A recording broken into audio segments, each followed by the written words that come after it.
Picture this: Times Square on a Saturday afternoon, but the maple leaf flags are missing. Canadian tourists who once filled American cities by the millions are staying home, and the economic devastation is spreading faster than anyone predicted. New York's empty streets.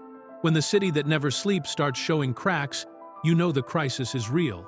New York has always been the ultimate test case for American tourism resilience, but even Manhattan is buckling under the weight of Canadian abandonment. Walk down Fifth Avenue, and the absence hits you immediately. The luxury shopping districts that once thrived on Canadian credit cards are seeing spending down 58% year over year. Stores from Tiffany to Bergdorf Goodman report entire weeks without a single Canadian purchase, something unthinkable just 3 years ago. Broadway producers are panicking. Canadian ticket sales have dropped 30% across major productions, forcing shows to recalculate their financial models entirely. The Lion King, Hamilton, and Chicago have all reported significant revenue gaps directly attributed to missing Canadian audiences. These aren't small numbers when you consider that Canadian tourists typically spend $250 per person on Broadway shows during their visits. Hotels in Manhattan are offering emergency discounts up to 40% specifically targeting Canadian travelers, but the response has been minimal. The Marriott, Hilton, and independent boutique properties that once counted on reliable Canadian bookings are now competing desperately for domestic travelers to fill the void. Here's the human cost that doesn't make headlines. 23,000 tourism jobs directly supported by Canadian visitors are now at risk across the 5 boroughs. Restaurant servers, tour guides, retail workers, and hotel staff who built careers around serving Canadian tourists are facing layoffs and hour reductions. If New York, with all its resources and global appeal, is struggling this badly, imagine what's happening to smaller cities that depend even more heavily on Canadian tourism dollars. Seattle's silent waterfront. In Seattle, the geographic irony is almost cruel. Vancouver sits just 140 miles north, close enough for a weekend shopping trip, yet Canadian tourists have virtually disappeared from the Emerald City's streets. Seattle area hotels tell the story in stark numbers. Canadian customers traditionally made up 35% of their bookings during peak season. That figure has collapsed to just 12% in 2025, leaving properties scrambling to fill rooms that once guaranteed Canadian revenue. Walk through Pike Place Market on any Saturday morning, and you'll notice the change immediately. Vendors who built their businesses around Canadian tourists, buying everything from fresh salmon to handmade crafts, report dramatic drops in sales. Maria Santos, who runs a specialty coffee stand, says she hasn't processed a Canadian credit card transaction in over 6 weeks. "They used to be my bread and butter," she explains. The cross-border day trip economy has been devastated. Trips from Vancouver to Seattle are down 71% compared to 2023 levels, according to Washington State Department of Transportation data.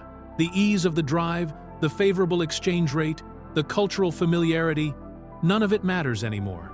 Washington State's Tourism Board has launched an emergency Welcome Back Canada campaign, spending $2.4 million on advertising across British Columbia. Early results show minimal impact. Radio spots, billboard campaigns, and social media outreach have generated interest but few actual bookings. The Pacific Northwest's natural advantages, proximity, shared culture, easy border access, have become irrelevant in the face of Canadian reluctance to travel south. The West Coast isn't alone in this struggle. The East Coast is hemorrhaging visitors too, and the pattern is remarkably similar.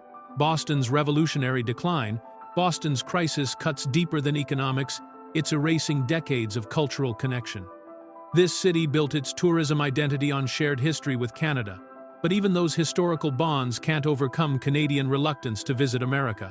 The Freedom Trail, Boston's crown jewel attraction, is seeing 45% fewer Canadian participants compared to 2023. Tour guides who once counted on Canadian groups to fill their summer schedules now struggle to make ends meet. These aren't casual visitors. Canadian tourists typically spend 3 days in Boston, visiting multiple historical sites and generating substantial local revenue. Logan Airport tells the broader story.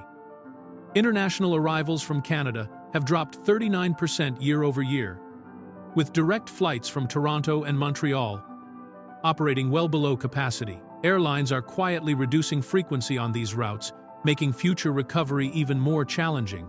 The academic tourism sector is collapsing. Cambridge and Boston universities report dramatic decreases in Canadian prospective student visits, traditionally a reliable source of tourism revenue during spring and fall campus visit seasons.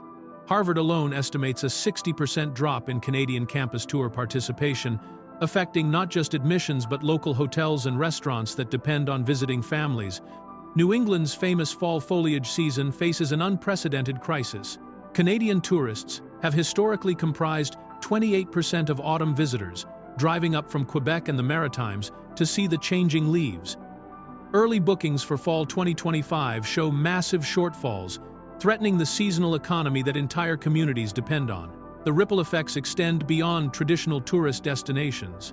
Even America's entertainment capital, with all its glitz and global appeal, isn't immune to this trend of Canadian avoidance. Las Vegas loses its northern gamble. Las Vegas built its fortune on the promise that everyone eventually comes to play, but Canadian gamblers have broken that rule. The entertainment capital of the world is discovering that even the brightest lights can't lure back visitors who've simply decided to stay away. Canadian visitors to Las Vegas have plummeted 41% compared to pre-2024 levels. Walk through any major casino on the Strip, and you'll notice the absence immediately. The familiar accents at the blackjack tables, the groups celebrating bachelor parties from Toronto, the retirees from Alberta playing the slots, they've all vanished. The financial damage is staggering. Casino revenues from Canadian players have dropped by $890 million annually, according to Nevada Gaming Commission data. That's not just gambling losses, it includes hotel rooms, restaurants, shows, and shopping that Canadian visitors generated during their stays. Hotel occupancy rates tell the story in stark detail. Properties that once counted on Canadian bookings to fill 30 to 40% of their rooms during peak periods are now struggling to reach 15% Canadian occupancy. The Bellagio, Caesars Palace, and MGM Grand have all reported significant revenue gaps directly attributed to the Canadian tourism collapse. Major airlines are responding to the decreased demand by cutting capacity. Air Canada has reduced direct flights from Montreal and Toronto to Las Vegas by 25%. WestJet eliminated its Calgary to Vegas route entirely in March 2025, citing insufficient passenger demand. But the crisis extends far beyond leisure destinations and entertainment venues. Business travel, once considered recession-proof, is collapsing too as Canadian companies rethink their American operations. Business districts go dark. Corporate America is feeling the chill as Canadian companies quietly withdraw from U.S. business centers. This isn't leisure travel disappearing, it's the foundation of cross-border commerce cracking under unprecedented strain. Chicago's McCormick Place, one of North America's largest convention centers, reports convention bookings from Canadian companies down 55% year-over-year. Major trade shows that once counted on reliable Canadian corporate participation are scrambling to fill exhibition space and hotel blocks. The National Restaurant Association show, typically drawing thousands of Canadian food industry professionals, saw attendance from north of the border drop by nearly half. Business hotel occupancy tells an even starker story. Properties in downtown cores from Atlanta to Denver report dramatic declines in Canadian corporate travel. The expense account travelers, the quarterly meetings, the training seminars, all moving elsewhere or going virtual. Hotels that specialized in corporate packages for Canadian companies are eliminating entire floors from their inventory. Trade show participation from Canadian businesses has dropped 43% across major U.S. venues, according to Trade Show Executive Magazine's latest survey. Industries from technology to manufacturing are losing critical cross-border networking opportunities as Canadian companies choose domestic or European alternatives for their business development needs. The shift to virtual meetings and Canadian locations for cross-border corporate gatherings is accelerating. Companies that once held annual meetings in Phoenix or Orlando are now booking Toronto or Vancouver venues exclusively. Even when travel costs favor U.S. locations, Canadian executives are choosing domestic alternatives. But the psychological shift driving these business decisions runs deeper than quarterly earnings reports or travel budgets can explain. The fear factor, the numbers behind Canadian corporate withdrawal, reveal something more troubling than business strategy. They expose a fundamental shift in how an entire nation perceives American cities. Survey data from Nanos Research paints a picture that should alarm every U.S. tourism official. 73% of Canadians now cite safety concerns about U.S. urban areas as a primary reason for avoiding travel south, according to a comprehensive 2025 survey of 5,000 Canadian households. This isn't abstract worry. It's specific fear about walking downtown streets, using public transportation, and staying in hotels in major American cities. Healthcare cost anxiety affects 68% of potential Canadian travelers, even for short trips. The fear of medical emergencies and insurance complications has become a significant psychological barrier. Stories of Canadians facing massive hospital bills for minor injuries during U.S. visits circulate widely on social media, amplifying concerns far beyond statistical reality. Political climate concerns were mentioned by 61% of surveyed Canadians as influencing their travel decisions. The perception of increased political tension and social division in American cities has created an intangible but powerful deterrent to Canadian tourism. Social media plays a crucial role in spreading negative perceptions. Facebook groups dedicated to Canadian travel frequently feature warnings about specific U.S. cities, often based on isolated incidents or outdated information. These viral stories create lasting impressions that tourism marketing campaigns struggle to counter. The irony is striking.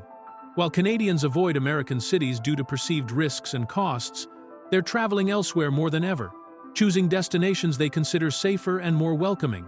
Europe gets the Canadian dollar. Canadian tourism dollars aren't disappearing. They're flowing to destinations that feel safer, more stable, and more welcoming than American cities. The money that once filled U.S. hotels and restaurants is now boosting economies across the Atlantic and within Canada itself. Canadian tourism to European cities has surged 34% year-over-year, according to Statistics Canada's latest international travel data. London, Paris, and Rome are seeing significant increases in Canadian visitors, with hotel bookings from Canada up 47% in these three capitals alone. The irony is stark. Canadians will fly 8 hours to visit European cities, but won't drive 2 hours to visit American ones. The financial shift is massive. Canadian spending on international travel outside North America has increased by $4.7 billion annually. That's money that historically flowed south across the longest undefended border in the world, now heading east across the Atlantic instead. Even more telling is the domestic tourism boom. Canadian city tourism is up 28% as travelers redirect budgets that once went to American destinations.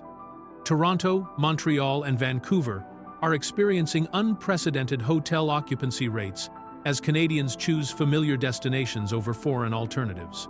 Air Canada reports that European route bookings from Canadian travelers are at record highs, while U.S. route bookings continue declining. The airline has added capacity to European destinations while reducing flights to American cities, a clear response to passenger demand patterns. The preference shift extends beyond leisure travel to business and education tourism, creating a comprehensive reallocation of Canadian travel spending away from U.S. destinations. The economic damage to U.S. cities is cascading through entire industries that built their business models around reliable Canadian customers. Industries in freefall, the collapse is reaching street level, destroying businesses that spent decades building their customer base around Canadian visitors. Walk through any major U.S. tourist district, and you'll see the carnage, empty storefronts where thriving businesses once served reliable Canadian clientele. Restaurant chains in major U.S. cities are watching their Canadian customer base evaporate. Chain locations near border crossings and in downtown tourist areas report Canadian customers down 60 to 70% year-over-year. Restaurants that once printed menus in both English and French are eliminating bilingual service as demand disappears. Retail stores traditionally popular with Canadian shoppers are closing locations entirely.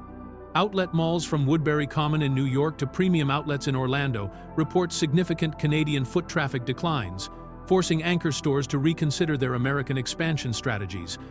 Some retailers are consolidating locations specifically because Canadian shopping tourism has become unreliable. Tour operators specializing in Canadian groups are filing for bankruptcy at unprecedented rates. Companies that built entire business models around bringing Canadian tourists to American destinations are discovering that decades of relationships and marketing investments mean nothing when customers simply refuse to travel. At least 12 major tour operators focused on Canadian group travel have ceased operations since January 2025. Currency exchange businesses in tourist areas are reducing operations dramatically. The kiosks and storefronts that once processed millions in Canadian dollars are eliminating locations and cutting staff hours. Some have pivoted entirely to domestic currency services or closed permanently. The human cost extends beyond business owners to thousands of employees whose jobs depended on Canadian tourism dollars. Cities are fighting back with desperate marketing campaigns and incentive programs, but the response may be too late. The desperate response. American cities are pulling out every marketing trick in the playbook, spending millions on campaigns that increasingly feel like desperate pleas to indifferent neighbors. The response has been swift, expensive, and largely ineffective. Major cities have launched targeted advertising campaigns across Canadian media, from primetime television spots to social media blitzes. New York City alone has committed $8.4 million to Canadian-focused tourism marketing in 2025, triple their previous budget. Chicago, Boston, and Seattle have followed suit with similarly aggressive spending increases. Tourism incentives are becoming increasingly generous. Hotel discount packages specifically for Canadians now offer savings up to 50%, while attraction bundles promise free admission to multiple venues. Some cities are waiving tourism taxes entirely for Canadian visitors, effectively subsidizing trips that Canadians still aren't taking. Diplomatic tourism initiatives are emerging at unprecedented levels. Cultural exchange programs between sister cities, university partnerships, and government-sponsored tourism events are being fast-tracked in hopes of rebuilding personal connections.